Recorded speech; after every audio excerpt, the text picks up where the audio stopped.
Welcome to another Bahamas Real Estate Brief with Glenn Ferguson. Today we are sharing an interview on financial tips for handling the COVID-19 crisis. Well, with the jobless rate on the rise, managing your finances is key. This morning, Charles Fisher speaks with a financial coach about how this can be accomplished. These are going to be extremely challenging times. With lots of jobs at a standstill, finance is going to be key. Financial coach Glenn Ferguson indicating that there are three key conversations to have. The first of those conversations is with your family. You want to make sure that your family understands your current financial position. There's nothing to be ashamed of. Most of us are going to experience difficult times.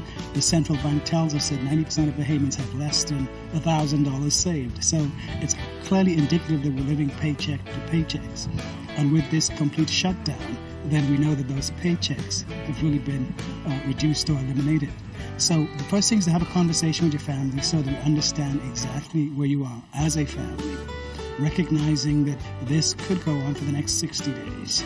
So for the next 60 days, how are you going to maintain yourself? You have to have a plan for achieving. Second conversation is with your creditors. And when I speak with creditors, I'm talking about anybody that you pay money to on a regular basis. So you want to ensure that you're talking to your landlord. You want to ensure that you're talking to your bank. You want to make sure that you're not avoiding them.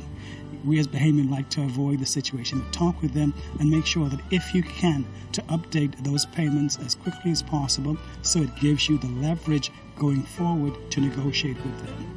It's easier to negotiate with somebody when you're up to date than when you're behind. So that's very critical for you to do. And the third should be with your employers and any government entity that provides assistance.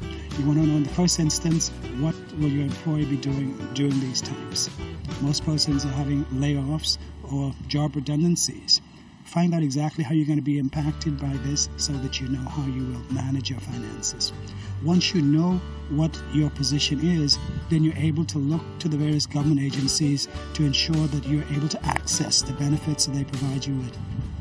We've heard about the short-term benefits being provided by national insurance. Clearly, you want to be able to access those benefits. We're also hearing about benefits being provided by the Small Business Administration for those persons who are self-employed and business owners. We want to be able to know how that we can access those funds. Now it's the time for that survival instinct to kick in. So when it comes to shopping, yes, we may not have the necessary resources to do the shopping that we'd like to do.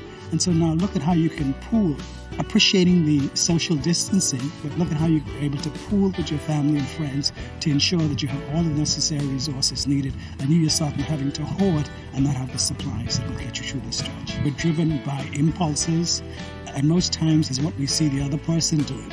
So if my neighbor or my friend or my family is going to the store, we want to do the same thing. We don't want to be felt. We don't want to feel left out. But what I want to say to you is now what you want to do is to look at creating meal plans. With the children being home from school, yes, that's an extra burden on your finances, and we know that they're going to eat a month's worth of grocery in a week's time. So you want to get those meal plans so that you structure those meals and you know exactly what you need, because the more cash you can hold on to, the better you will be for the long run. No paycheck coming in on a consistent basis. Extra funds not sure of. So it's best to hold on to what you have now. We are a touristic society and economy, and so you have our straw workers, our artisans who work on that daily cash flow, and they live from day to day knowing that they will achieve that cash flow. And so what we're looking at here is a situation where persons need now to really manage what they have and to be able to sit down, have the conversation with their family so that they're able to do what? To access the help that is available. And the sooner you know the help that is available in your particular circumstance, then the sooner you're able to regularize or get some comfort to what your position may be. Some great financial advice we must all take Got questions? Call or WhatsApp our real estate specialist and Bahamas Residency Consultant, Glenn Ferguson at 1242-395-8495. And let Glenn help you with your buying, selling and renting needs.